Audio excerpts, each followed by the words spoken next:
Yung tatay ko po, may kinukwento po siya na kakaibang church. Di ba mayroong mga haunted house? Nakakatakot yan, di ba? Sabi niya, meron daw pong church, haunted church.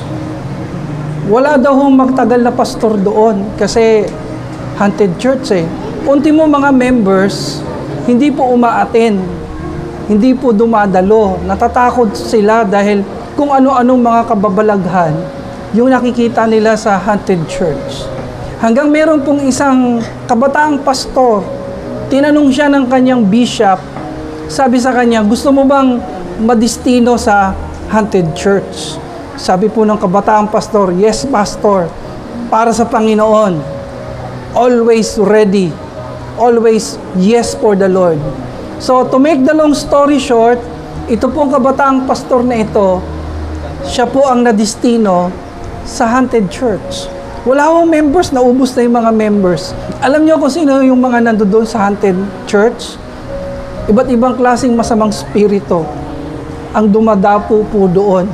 Alam niyo po, hindi po nagpa-discourage yung pong pastor. Sabi po ng pastor, kahit kayo puro bad spirits, magagawain tayo. Antindi, no? Sabi niya, simulan natin sa praise and worship. Aba, nag-praise and worship. Pati yung mga bad spirits, sumasabay sa praise and worship. Walang takot itong pastor na ito. Nag-preach after praise and worship, preaching. Nagpipreach po siya sa harap ng mga iba't ibang klaseng mga masasamang spirito. At yung po mga bad spirit, nandoon nakaupo. Siyempre, after preaching, ano po sumunod? Praise and worship, preaching, tithes and offering. Grabe po mga kapatid. Sabi po nung pastor, ngayon dadako tayo sa tithes and offering. Buksan natin ang Biblia sa Malakay 3:10. Alam niyo po, habang nag-e-exhort po siya ng tithes and offering, doon po naglayasan yung mga masamang spirito. Pakisabi ka sa katabi mo, wag kang lalayas ha. Dapat hindi ka takot sa tithes and offering kasi bad spirit lang po natatakot dyan. Ang isang tunay na anak ng Diyos, hindi po takot sa pagkakaloob. Dahil alam niya sa pagkakaloob, bubuhos ang pagpapala. Palakpakan po natin ang Panginoon. Naniniwala po tayo, hindi natin kayang talunin ang Panginoon sa pagbibigay. Ano man ang itanim natin, aanihin natin ito, siksik, liglig at umaapaw. Purihin po ang Panginoon. Pero hindi po yan ang topic ko. Ang topic po natin ngayon ay paano ho ba magkakaroon ng magandang relasyon sa ating pong simbahan. Nung nakaraang family camp po natin, pakisabi po feedback. Ang ganda po ng feedback ng isang dumalo. Kaklase po ito nung kapatiran po natin sa college. At ang sabi po ng kanyang kaklase, kung malapit lang ako sa church nyo, kung malapit lang yung bahay namin sa church nyo, aatin ako. Ang ganda ng community nyo. Healthy community ang inyong church. Napakaganda na po. Purihin ang Panginoon. Sa Diyos po ang papuri. Totoo po yan. Naniniwala po ako na ang pag-ibig po ng Diyos ay dumadaloy sa ating pong simbahan. We love our church. Amen? And the love of God flowing inside our church. Mahal po natin ang ating church. Mahal po natin ang Panginoon. Mahal natin ang isa't isa. Mahal po natin yung ating mga leaders, workers. Mahal po natin yung mga kapatiran.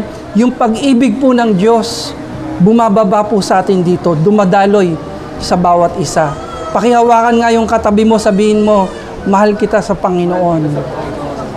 Mahal na mahal kita sa Panginoon. The love of God is in this church. The love of God is flowing over our church. Purihin po ang Panginoon. Alam niyo po, nung narinig ko po yung sinabi po nung isa nating attending sa family camp, ang sabi ko sa kanya, taga-sabay ang kaibigan mo kasi gusto sana niyang dumalo, kaya lang daw medyo malayo. Kung malapit lang daw yung church natin, aatin daw siya. Kasi ang church po natin nasa Silang Bayan. Sabi ko, saan ba siya nakatira? Sa dulo ba yan ng daigdig? Malayo ba talaga? Alam mo, sagot, sa Dasmariñas lang po. So parang halos magkatabi lang. Sabi ko sa kanya, sabihin mo sa kaibigan mo, kami ay na-in love dito sa church natin. Kami ni Ate Chris, na-fall in love kami sa church. Kasi nung nagsisimula po yung church natin sa Silang, hindi po kami nakatira sa Dasma. Ngayon na lang kami nakatira sa Dasma. Si Ate Lingling yun nakatira sa Taytay. Ako naman po nakatira sa Parañaque. Parehas pa kaming mga estudyante. Ano po? Siya po yung nag-aaral sa CEU. Ako naman ay nasa PTS. So, iba pag in love ka sa church. In love ka sa kapatiran. In love ka sa gawain ng Panginoon. Kahit malayo. No, wala ho kaming trabaho. Wala kaming income. Mga estudyante pa kami. Pero, twice a week, nagpupunta po kami ng Silang Bayan sa gawain ng Panginoon. Bakit? Kasi, tinamaan ka eh. Hinipo ka ng Panginoon para sa gawain ng Diyos. Hindi pwedeng sabihin na napakalayo ng church. Wala akong pamasahe, wala akong trabaho. Kung mahal mo ang church, mahal mo ang gawain ng Panginoon, gagawa ka ng paraan para makarating. Gagawa ka ng paraan para maka-worship ka sa lugaring yun. Amen? Sino po dito mahal niya ang gawain ng Panginoon? Kaya araw-araw na binibigay sa atin ni Lord na chance para maka-worship, nagpupunta tayo sa gawain ng Diyos. Kasi hindi lang po tayo nagpupunta dito religiously, yung out of obligation, out of parang ritual. Nandito tayo dahil nararamdaman po natin, nararanasan po natin yung pag-ibig ng Diyos. Nandito tayo dahil mahal natin yung mga kapatiran. Pakisabi ulit sa katabi mo, sikuhin mo naman, mahal kita sa Panginoon. Kaya every Sunday nandito ako. Every Sunday dumadalo ako, humahabol ako, humahangos ako. Kung kinakailangan ako maglakad at umakyat dyan sa hagdan, wala sa akin yan, basta makarating lang ako sa gawain ng Panginoon. Palakpakan po natin ang Panginoon. Hallelujah.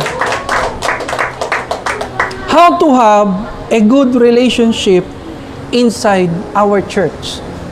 Paano nga ba tayo magkakaroon ng matibay na samahan o kapatiran sa loob ng iglesyang ito? Let me just give you a short illustration. Meron daw pong tatlong tupa na magkakapatid, laging magkasama, laging nagtutulungan, laging nagkakaisa. Kaya anuman yung atake ng kaaway sa kanila, hindi po sila nagtatagumpay. Kasi itong tatlong tupang ito na magkakapatid, they were united. They were connected. They are one in faith. Na po, hanggang isang araw, nagkaroon ng idea yung asong gubat. Yung asong gubat na gustong sumira sa kanila.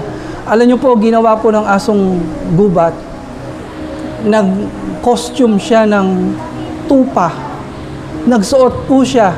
Nag-anyong tupa po siya. No po, at nung nagmukha po siyang tupa, nakipellowship po siya doon sa magkakapatid. Nakisama po siya. Tinanggap naman nila kasi mukha namang kapatid, mukhang tupa. Tingnan mo yung katabi mo, hindi lang mukhang tupa, kundi totoong tupa ni Kristo. Totoong anak ng Diyos. Ang ginawa po nitong nagpapanggap ng tupa, ang ginawa niya para masira po yung relasyon, yung samahan ng magkakapatid na ito, ang ginawa niya, siniraan niya po yung isa't isa. Pagkasama niya po itong isa, sisiraan, alam mo, sabi ni di ka daw naliligo. Kaya hindi ka nagkaka-boyfriend eh. Kulang ka sa, alam mo yon, sa ayos. Ito naman, siniraan din. Alam mo, sabi niya, di ka daw naliligo. Ito naman, siniraan niya rin. Hanggang sa nagkasiraan po yung tatlo. At nung nagkasiraan po ng relasyon yung tatlong magkakasama, laging magkakasama, Ngayon po, disconnected. Hiwalay-hiwalay na sila. Nung nakita ng lobo, ng asong gubat, yung tatlo, magkakahiwalay na, doon po niya inatake isa-isa. At doon siya nagtagumpay. Ano pong lesson? Si Satanas po ang ating pong kalaban. Ephesians 6:12, John 10:10, ang diablo daw po ang ating kalaban. At kung minsan humahalo ang diablo sa gawain ng Diyos. Ma-identify mo daw yung isang tao na dala-dala niya ang spirito ng diablo kung yung taong yan naninira. Pakisabi nga sa katabi mo, huwag kang manira. Huwag mong siraan ang gawain ng Diyos. Huwag mong siraan ang kapatiran. Hallelujah. Hindi po yan maninira kasi tupa yan ni Kristo. Anak po yan ng Diyos. Ang sinasabi lang natin dito, isa po sa susi para magkaroon po tayo ng matibay na pagsasama-sama. Number 1 po, pakisabi po, no backfighting. Hindi natin pwedeng i-backfight, siraan yung bawat kapatiran natin o yung isang kapatiran natin. Hindi pwede. Hindi pwede. Sabi po ng Galatia 5:14, kung gagawin daw natin ito, na magsisiraan tayo para daw tayo mga hayop. Para daw tayong mga hayop, hindi daw tayo tao, kundi para tayong mga hayop na nagkakagatan. Ang sabi ni Apostol Pablo, kung kayo magkakagatan kayo, mauubos kayo. Walang matitira sa inyo. So, isa po sa ina-apply po natin sa church. Sa church po, hindi lang po tayo mabait sa isa't isa pag magkakaharap, kundi mabait pa rin tayo kahit nakatalikod na tayo sa mga kapatiran. Tama po? Meron po ako isang narinig, yung prayer meeting, naging parang chismisan. Yung prayer meeting, parang chismisan. Kasi pagdating sa prayer request, ano prayer request mo? Paki-pray po si yung naghiwalay, yung ganito, grabe sila, nagkahiwalay sila. Meron yata third party. Ito nangyari. Hindi na ganun ang prayer meeting. Chismisan na yun eh. Unang-una, bakit mo sasabihin yung concern ng ibang tao? Ang sabihin mo, dapat yung concern mo. Kung hindi ka pinayagan ng tao, sabihin yung kanyang personal struggle, huwag mo i-share. Huwag mo ikwento sa iba. Tama po? Kahit po kami mag-asawa at minsan pinag-uusapan namin yung problema kunyari sa mga kapatiran, alam nyo po, napaka-ingat po namin ni Ate Ling na wag po itong marinig ng mga anak namin. Ingat na ingat po kami. Pag nag-uusap kami, napakatahimik namin at madalas doon kami sa kwarto, yung hindi naririnig ng mga bata, tulog sila. Ayaw namin marinig kasi yung mga concern, yung mga problema sa kapatiran. Amen po? So, ugaliin po natin yan. Para maging matatag ang ating relasyon, pangalawa po, pakisabi po, edify one another. Hebrews 10:25, ang sabi doon, sa pagdalo natin sa gawain ng Panginoon, magpalakasan tayo. I-encourage natin yung bawat isa. Tapik nga sa balikat yung katabi mo, i-encourage mo siya, sabi mo, tuloy ka lang Brad, tuloy ka lang sis, ano man yung pagsubok, ano man yung pinagdadaanan mo, hindi ka nag-iisa, kasama mo ang Panginoon, hindi ka niya bibitawan, hindi ka niya tatalikuran. Palakpakan po natin ang Panginoon. Edify one another. Edify one another. Ang sabi po ng Biblia sa Hebrews 10:25, may mga kapatiran tayo pinanghihinaan ng loob, discourage. May mga kapatiran tayo baguhan, hindi pa po nila kabisado yung mga gawa ng kaaway, mga trials na binibigay ng kaaway, mga tukso na binibigay ng kaaway sa isang bagong mananampalataya. So tayo pong mga matatagal na, sino po medyo matatagal na dito? Dapat ready po tayo lagi, mag-encourage. Dapat lagi po naka-ready tayo mag-share ng ating experience, yung ating encounter sa Panginoon. Dapat ganun po tayo. Gawin po nating kultura sa Bible study o kaya sa worship service, kung may dala akong baguhan, kunyari may dala akong baguhan, bagong invited ko, gawin po nating kultura, gawin po nating practice, yung bang pag in-introduce namin siya sa iyo, encourage mo siya, i-share mo yung patotoo mo. Pwede po ba natin gawin yon? Kasi po, nung bagong Kristiyano po ako, ganun po ginawa ng tatay ko. Pagdala niya sa akin sa church, ipapakilala niya ako sa isang kapatiran. Itong kapatiran, magpapatotoo siya. Yung mga pinagdaanan niya, ako naman ang baguhan, na-encourage ako. Tapos ang gagawin ng tatay ko, pagkatapos akong ipakilala sa isa, papakilala na naman ako. I-encourage na naman ako. Tapos ipapakilala na naman ako. Lagi yung ganoon. Kaya ikaw na nagpapasimula, na-edify ka, na-encourage ka, kasi nakaka-relate ka doon sa kwento ng mga nakakausap mo. Pwede po ba natin maging practice yun? Hindi po sapat na kamayan mo lang siya. Hindi po sapat na sabihin mo sa kanya na tuloy ka sa Panginoon. Welcome ka sa church. Ulitin ko po, pag may invited po tayo, taas nga po ang kamay. Sino po dito ready mag-share? Ready mag-edify? Ready mag-encourage? So once na may invited kami, wag na natin intayin na ma-encourage po siya sa preaching, sa praise and worship, sa mga testimony. Diyan pa lang po sa baba, pag nakasabay mo na ng akyat sa hagdan, yung baguhan, at sinabi sa iyo, ito, invited ko, encourage mo siya. Hindi mo kinakailangan i-preach yung Bible. Hindi mo kinakailangan ituro yung doctrine ng Christianity. Hindi o ganun. Share your story. Ikwento mo yung patotoo mo. Lalong-lalo na kapag yung invited, medyo kabataan, estudyante, working, pwede kang humugot sa kwento mo. Halimbawa, estudyante siya, ikaw working ka na, di hugutin mong kwento yung buhay estudyante. Nagigets po natin? Halimbawa, siya po ay nanay, ikaw ay nanay na, alam nga naman ikwento mo yung buhay nung nag-aaral ka pa, ikwento mo yung buhay mo bilang nanay. Na po? So, nang sa ganon, yung invited natin, hindi ka lang nakikilala, kundi nakikilala niya yung patotoo, yung ginawa ng Panginoon sa buhay mo. Alam niyo po, yung ginawa ng tatay ko po sa akin, nakita ko, ginagawa yan sa business world ngayon. Nung nagpunta po kami minsan sa main office ng Sante Barley, ganun ang ginawa sa amin.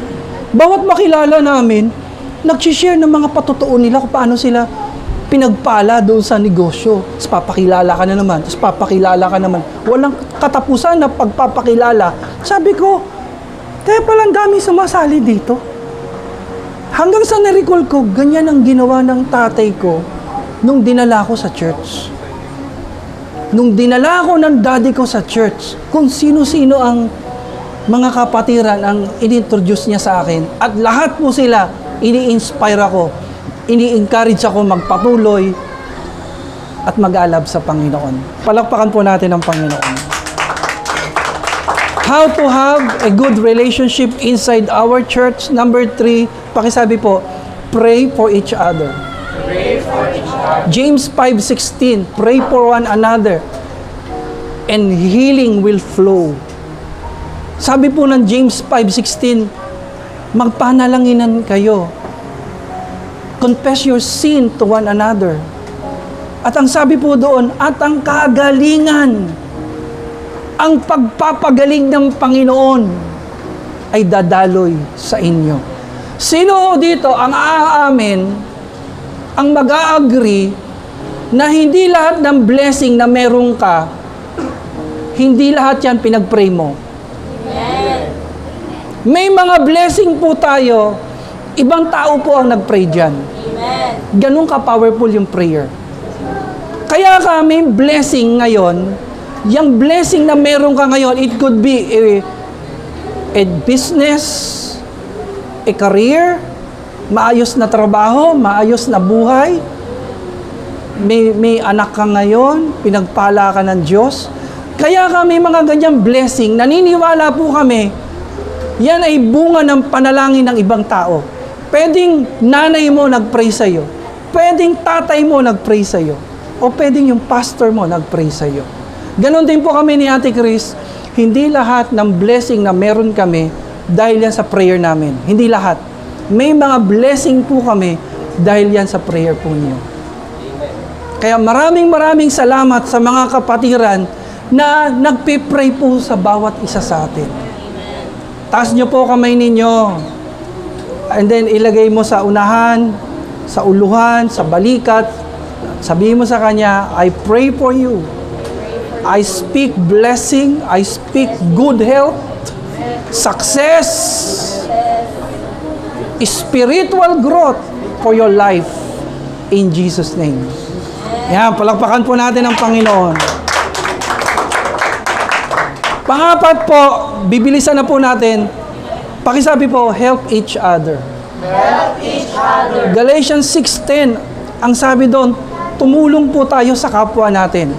Pero ang ganda po ng pagkakasulat ni Apostol Pablo sa Galatia 6:10. Ang sabi doon, samantalahin natin, i-grab natin yung opportunity tumulong, pero may sinabi doon, lalong-lalo na sa mga kapatiran.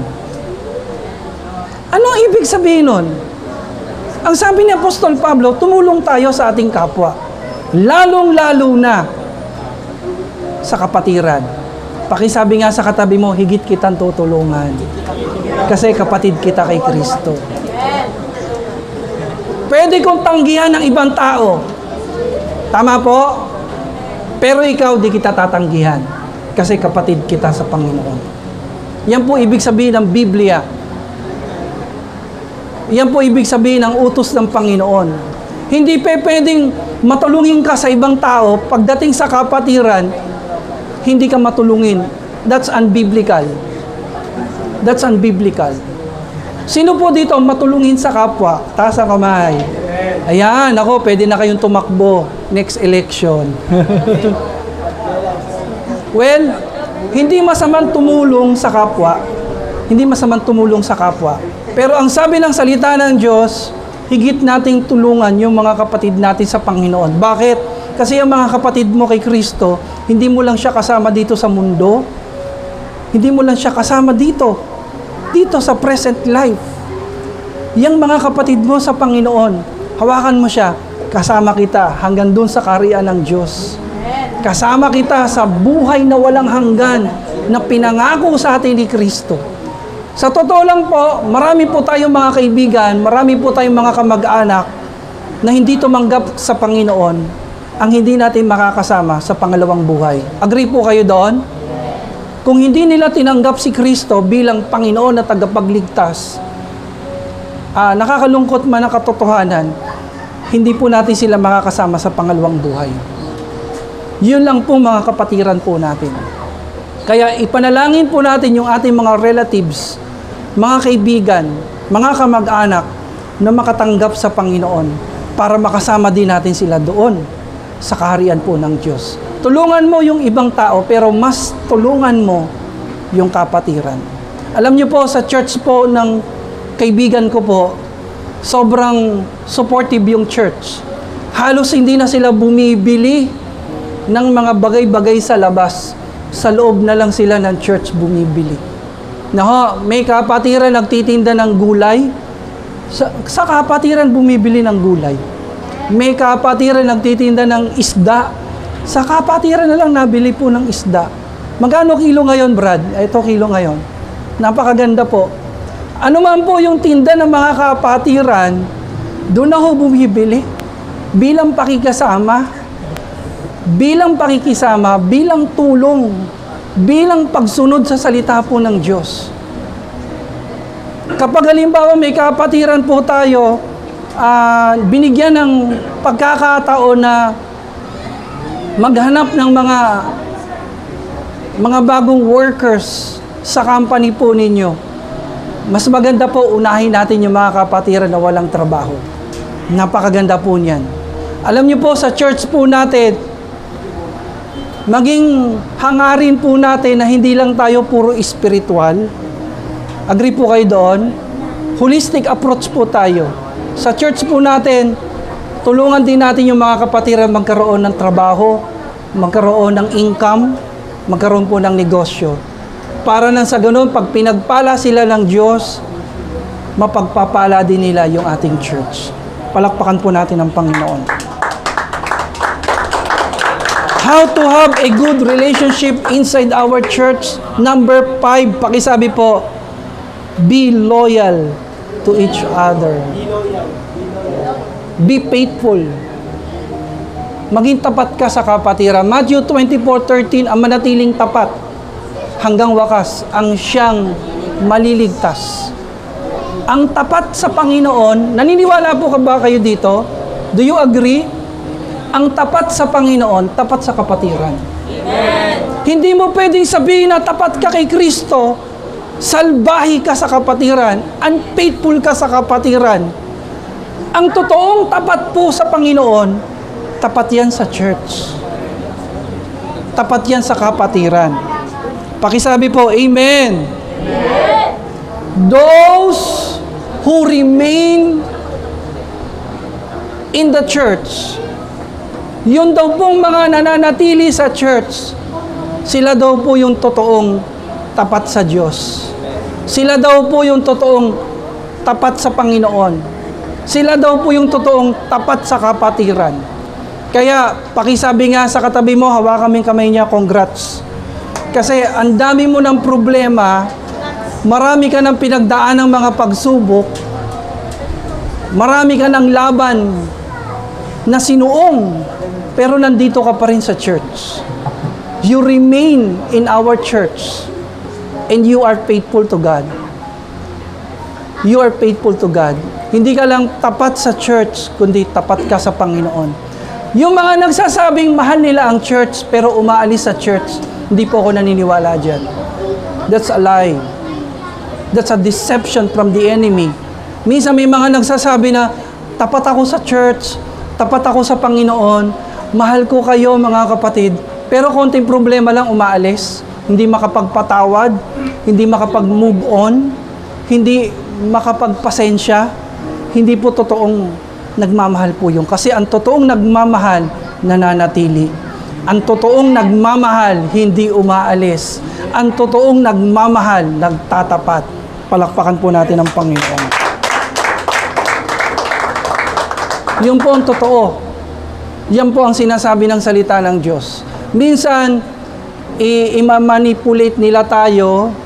Minsan, sasabihin nila sa atin na wala akong masabi sa church, wala akong masabi sa kapatiran, wala akong masabi sa pastor. Mahal ko ang church. Kaya lang, kinakailangan kong umalis. Pero mahal ko ang church. Tapat ako. Para ba ang hirap eh? Para bang, kunyari sa dalawang tao na nagmamahalan, halimbawa, sabihan ka niya ng, alam mo, mahal kita pero kailangan kitang iwan ngayon. Ano mararamdaman mo? Alam mo, mahal na mahal kita pero kinakailangan muna kita ipagpalit ngayon. Papayag ka ba? Maniniwala ka ba doon na, uy, salamat, mahal mo ko ha? Hindi ka maniniwala. Tama po? Kasi yung nagmamahal, nananatili. Yung nagmamahal, hindi umaalis. Yung nagmamahal, nagtatapat. Kaya, mga kapatid, if you want to have a strong, healthy relationship inside our church, we need to be loyal to each other. Magtapat po tayo sa isa't isa. Next, number 6, no to pride, no to envy. Walang inggit, walang inggitan sa church. Tama po? Walang pagmamataas, walang pagyayabang sa loob ng church. Para yung relationship natin as brothers and sisters, strong po ito. Naho, bawal po inggitan. Bawal yung magmamalaki tayo sa isa't isa. Bawal po yun. Kapag may kapatiran po tayo, nagkakaroon ng magandang trabaho, magandang career, pinagpapala siya ng Diyos, ano dapat yung maging reaksyon po natin? Mainggit ka? Sisiraan mo siya? No. Hindi po yung kalooban po ng Diyos. Ang dapat po natin gawin kapag may kapatiran tayo nagtatagumpay sa buhay, purihin po natin ang Diyos sa buhay niya. Kasi kung hindi dahil sa Panginoon, hindi niya makukuha yung success na yan. Minsan pa, sabihin mo sa katabi mo, pinupuri ko ang Panginoon. Sa lahat ng tagumpay, pagpapala na meron ka, I praise God for your life. Pinupuri ko ang Diyos sa buhay mo, kapatid. Wala pong pride, walang inggit. Kung kayo naman po ay pinagpapala ng Panginoon, sino po pinagpapala ng Panginoon? Taas ang kamay. Kung tayo po pinagpapala ng Diyos, pwede po ba yon? Huwag natin ipagyabang sa kapatiran. Huwag natin ipagyabang. Huwag natin ipagyabang, oh, pogi ng boyfriend ko. Huwag ganon, wag. Pag nagmamayabang ka, babaksa ka ng Panginoon, magkaka-break kayo. Gusto mo yon? Di ba?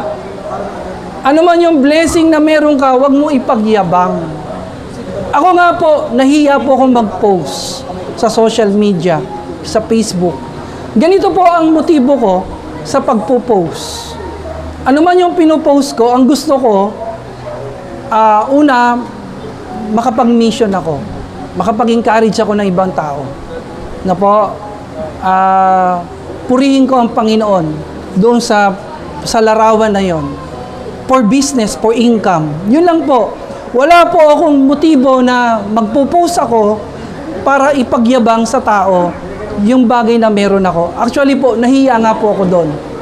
Nahiya ako dahil alam ko po, marami pong kapatid na pastor, marami akong mga kaibigang pastor na nagsasuffer financially, nagsasuffer sa buhay. Para bang nakakakonsensya naman kung magmamayabang ako sa mga bagay-bagay na meron ako. Alam niyo yun, mga kapatid? So, hindi po ganun yung motive natin. Kayo po, hindi kayo pastors, pero marami kayong mga kamag-anak, mga kaibigan at kapatiran. Pag magpo-post po kayo, isipin nyo, lagi makapagbigay ng kaluwalhatian sa Panginoon, to bring honor, to glorify the Lord, to encourage people, na po, gawin nyo pong pattern yon at pagpapalain kayo ng Diyos. Palakpakan po natin ang Panginoon. Next, number 7, pakisabi po, respect. Respect each other. Respetuhin po natin yung bawat isa. No po? Kaya sa church natin, hindi tayo mapang-judge. Yung hindi tayo katulad ng ibang church na laging nang-judge. Hindi natin ginajudge yung kapatiran natin base sa kanyang pananamit, sa kanyang panlabas na itsura.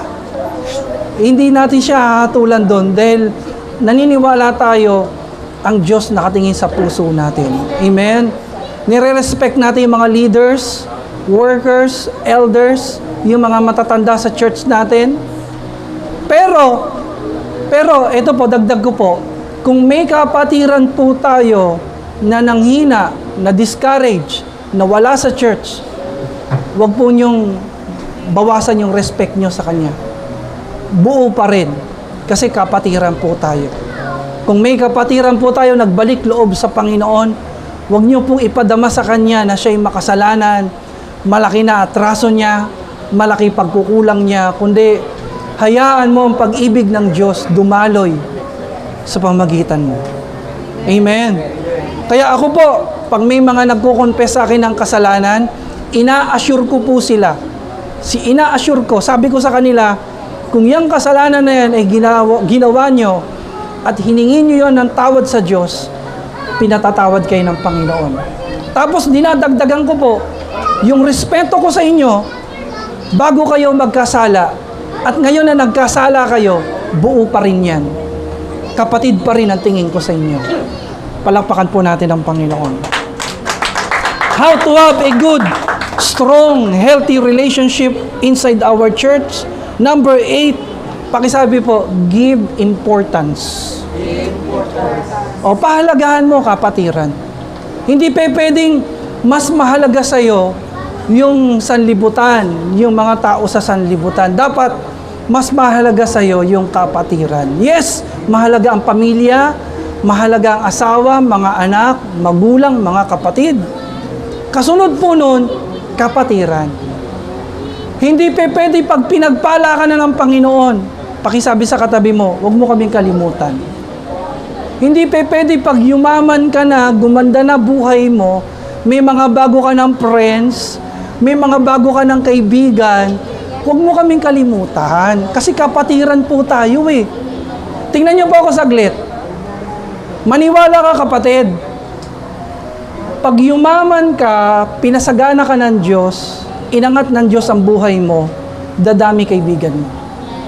Dadami yan. Pag umangat ng umangat yung buhay mo, aangat din po. Pati yung relationship, dumadami mga friends. Pero ito tandaan mo, may mga tao po na naging kaibigan ka nung mahirap ka pa. Huwag mo silang kalimutan. Kasi kinaibigan ka nila sa panahon na mahirap ka. Eto pong mga kaibigan mo na mayaman ka na, mayayaman yung mga kaibigan mo, mga sosyal, alam mo ba na hindi ka niyan papansinin kung wala kang pera? Hindi ka papansinin ng mga yan kung hindi mo sila ka-level. Hello? Huwag po sana tayong mabulag doon. Nakakalimutan mo mga kapatiran, kakalimutan mo yung pamilya mo, nakasama mo sa hirap, nagpapasimula ka, at ngayon, na-deceive ka na ng kaaway. Huwag. Pakisabi sa katabi mo, huwag ganon. Pahalagaan mo yung kapatiran. Di po ba, nung nagpapasimula tayo sa Panginoon, di po ba nung mahirap pa tayo, lagi nating sinasabi Matthew 6:33, una ang Panginoon, una ang gawain. Kaya pag may mga nagyayaya sa atin na mga tao, "Uy, sama ka, inuman. Uy, may birthday, punta ka dito." Di ba mas binibigyan natin ng halaga ang kapatiran? At dahil doon, pinagpala tayo ng Diyos. At ngayon, pinagpala tayo ng Diyos, magiging mayaman po tayo, magiging masagana tayo. Maniwala kayo, magkakaroon tayo ng mga bagong kaibigan. Ako po, dumami man po yung aking mga kaibigan, hindi ko po kalilimutan ang aking pamilya at ang aking spiritual family, our church. Para sa akin, yung pa rin po pinakamahalaga. Amen? Sila nakasama ko na nagsisimula ako, sila nakasama ko nung bumaksak ako, sila nakasama ko nung nangihina ako, sila na nakasama ko sa panahon na nanlalamig ako, kapatiran pa rin. Palakpakan po natin ang Panginoon. Alam niyo po, isa pong masakit na katotohanan, lalo na sa mga kabataan, kapag naging working professional na po sila, nagkaroon na ng magandang career, nagkaroon na ng sasakyan, bahay, malaking sweldo, may expose kayo sa mga mega churches. May expose kayo sa mga kabataan na working professional din, English speaking, may magandang career, kaparehas mo na. Huwag niyo po sanang kalilimutan ng church. Pwede po ba yon? Kasi pag nakalimutan mo yung church, para bang binigyan mo na ng halaga yon, hindi na yung kapatiran. Pahalagahan mo pa rin ang kapatiran. Kasi una, uulitin ko po, may mga tao na nasa mataas na pamumuhay, kakaibiganin ka lang yan pagka-level mo sila. Kakaibiganin ka lang nila kapag parehas mo sila ng income. Isipin mo yon. How if kung ang buhay mo nagpapasimula pa lang, maaaring hindi ka niyang pansinin. Pero yung kapatiran, sinamahan ka sa hirap at sa ginhawa. Palakpakan natin ang Panginoon. How to have a strong relationship inside our church? Dalawa na lang po. Pakisabi po, magtiisan. Bear each other. Kung paano tayo pinagtiisan, pinagtiyagaan, kung paano tayo hindi binitawan ni Kristo sa ating mga kahinaan, huwag po nating bitawan ang mga kapatiran po natin. Amen? Hindi pwedeng okay lang po sila, pag okay sila, okay tayo. Pag maayos sila, maayos din tayo. Hindi pwedeng ganon. Kahit sa panahon na hindi sila okay, hindi sila maayos, sumasadsad sila, huwag natin sila bitawan. Kasi mas kailangan nila ang kapatiran sa panahon na lugmok po sila. Tama po? Magtiisan po tayo. Hindi pwede yung konting diferensya, konting pagkukulang, hindi tayo napagbigyan, hindi tayo nasunod, aalis na tayo sa church. Hindi pwede po yung para bang mabilis tayong ma-discourage. Tiisin po natin ang bawat isa. Bakit? Tanong mo, bakit? Sabihin mo sa kanya, kasi pinagtitiisan ka rin namin. Hindi ka na rin naman perfect, hindi ka rin naman laging magaling, hindi ka rin naman laging banal. Mahal ka namin, kaya tanggap ka namin. Mga kahinaan mo, pinagtitiisan namin, kaya ngayon, nakikita mo kahinaan namin, pagtiisan mo kami. Pwede po ba natin gawin yon? Pakisabi nga sa katabi mo, ginagawa ko na yan sa iyo. Ginagawa ko na yan. Pinagtitiisan kita, pinagtsatsagaan kita. Katulad ng pagtsatsaga at pagtitiis sa akin ni Kristo. Palakpakan po natin ang Panginoon. Yung mas malakas, yung may kasamang pagpupuri. Hallelujah! Praise the Lord! Thank you, Lord, for your presence. Number 10, how to have a strong, healthy relationship, firm relationship, strong relationship inside our church. Pakisabi sa katabi mo, be an example. Matthew 5:16, let your light shine. Maging liwanag po tayo sa isa't isa. Iwasan po natin matisod, mastumble, yung pong mga kapatiran natin, lalo-lalo na yung mga baguhan. Yung mga baguhan. Kasi yung po mga matatagal na sa Panginoon, sino yung medyo matagal na sa Panginoon? Hindi mo na basta-basta matitisod yan malawak na pangunawa niyan. Pero para doon sa mga baguhan, ingatan po natin na huwag silang matisod. Kaya maging mabuti po tayong halimbawa. Yung church po ng kaibigan ko, naka-attend ako ng anniversary nila, church anniversary. Nagbigay lang po sila ng cup, ng sombrero, na may pangalan ng kanilang church. Ang sabi ng mga leaders, ingatan nyo sombrerong ito dahil dala ninyo yung pangalan ng church. Huwag po namin mababalitaan na suot-suot nyo ito at nandun kayo sa paggawa ng sanlibutan. Huwag, kasi maaring makatisod kayo sa mga baguhan. Well, tandaan po natin kahit wala tayong t-shirt, wala tayong sombrero, dala po natin yung pangalan ni Kristo, dala natin yung pangalan ng church po natin, FJFM, dala natin yan, at maging patotoo tayo lagi. Iwasan po natin na may makakita sa ating mga baguhan na ma-discourage sila.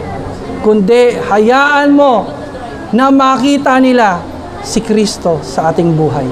Palakpakan po natin ang Panginoon. Purihin po natin ang Panginoon. Tayo po'y manalangin. Panginoon, marami pong salamat sa araw na ito. Hinihiling po namin na patuloy mo pong ingatan, pagpalain ang aming pong church mula sa